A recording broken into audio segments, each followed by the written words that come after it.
Understanding a single illness can teach us much about medical history and the characters that shaped it. Diabetes is no exception. Welcome to the ReachMD Book Club. I'm Dr. Leslie Lundt, Director of Foothill Psychiatry in Boise, your host, and with me today is Jim Hirsch. Jim is a former reporter for the New York Times and the Wall Street Journal, and the author of several acclaimed books, including the best-selling Hurricane, The Miraculous Journey of Reuben Carter. Diagnosed with diabetes at age 15, he is also a principal in Close Concerns, a diabetes-focused consultancy and publishing company in San Francisco. Welcome to ReachMD, Jim. Thank you. It's good to be here. In your book, Cheating Destiny, you spend many pages discussing the history of diabetes and its treatments. Why did you decide to include this in the book? Well, I think historical context is important for any subject, but I thought for diabetes it was particularly important because the history of the disease, I think, does shape our perceptions of it to this day. And that history entails that the disease was first recognized more than 2,000 years ago. And for most of that 2,000 years, if you developed diabetes, that was essentially your death sentence. We had no treatments for diabetes. That all changed, of course, when insulin was discovered in 1922. And at the time that it was discovered, it was hailed as the miracle cure. It was considered one of the greatest scientific and medical breakthroughs in human history. And you go back and you read the stories about how insulin brought back the dead to the living. You know, people who were dying of diabetes, they were on their deathbed. They were these skeletal type figures, and they were injected with insulin, and suddenly they arose almost. So there's all this sort of theological description of insulin bringing back the dead. And so what we now know, of course, is that insulin was not a cure. It was simply a replacement hormone for the insulin that your body was not producing. And as we learn more about insulin and about diabetes, we know that while insulin could keep you alive, it did not eliminate the risks for diabetic complications caused by hyperglycemia or high blood sugar. But this notion of insulin as the miracle drug, this elixir that had this religious connotation, that shaped our perception of diabetes for the rest of the 20th century as a disease that really wasn't that serious. It was already either cured or kind of half cured, or if it wasn't entirely cured, at least we were most of the way there, and diabetes was really a success story. And we didn't really have to worry that much about people who had it because they had this amazing thing called insulin. And so I think when we look at the landscape now and how diabetes, in my judgment anyway, is probably our number one public health threat, not just in this country, but around the world.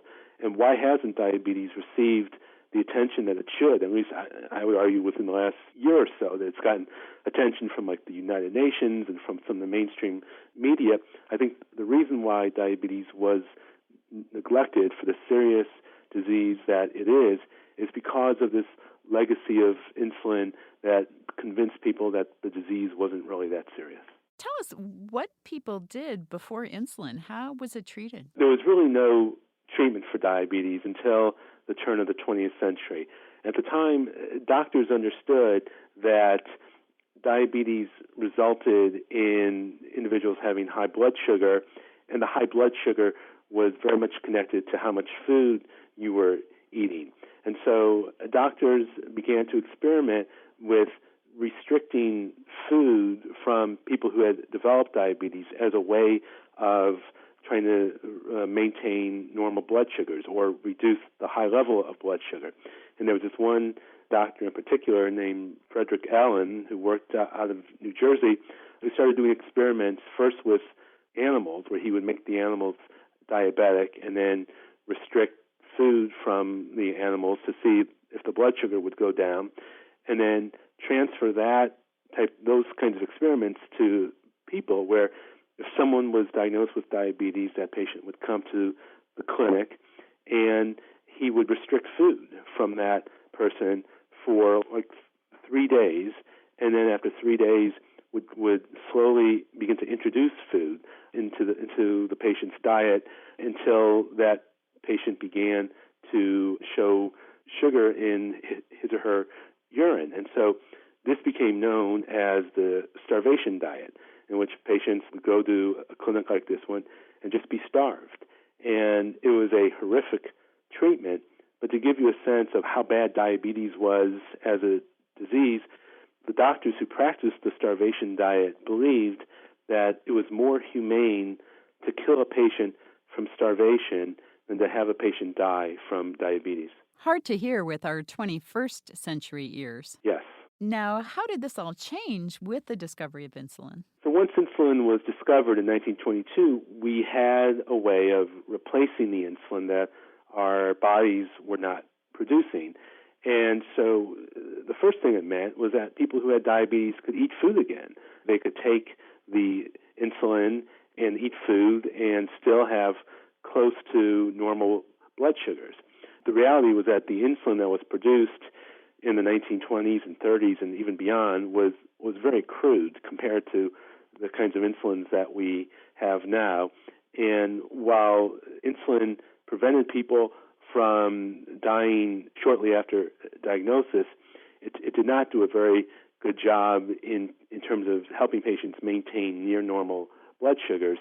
And really, it was only after we developed much better insulins as well as the ability to monitor our blood sugars with meters, it was only after we had those kinds of tools that patients really had the opportunity to maintain near normal blood sugars and the opportunity to really significantly reduce the risk of diabetic complications. If you've just joined us, you're listening to ReachMD XM 157, the channel for medical professionals. I'm Dr. Leslie Lundt, your host, and with me today is Jim Hirsch, author of Cheating Destiny.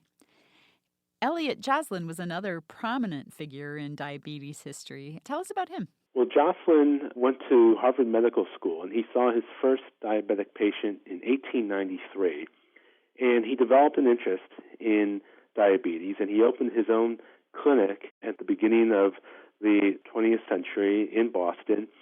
And, the thing that fascinates me about Joslin is, why would any doctor want to go into diabetes and specialize in diabetes at that time in history?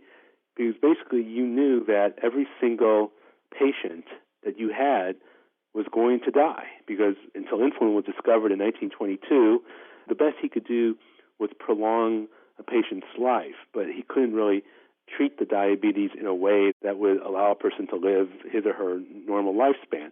And in 1957, he gave a speech in which he told people that he had had some 54,000 patients who had died on him. That to me was always kind of mind-boggling, how a physician could have that type of practice. Now, Joslin was, in many ways, a brilliant visionary in that he understood the basics of diabetic control, that it was, even after insulin was discovered, he always emphasized it was insulin and diet and exercise that allowed a patient to do well. He emphasized that treatment of a patient should be a team effort.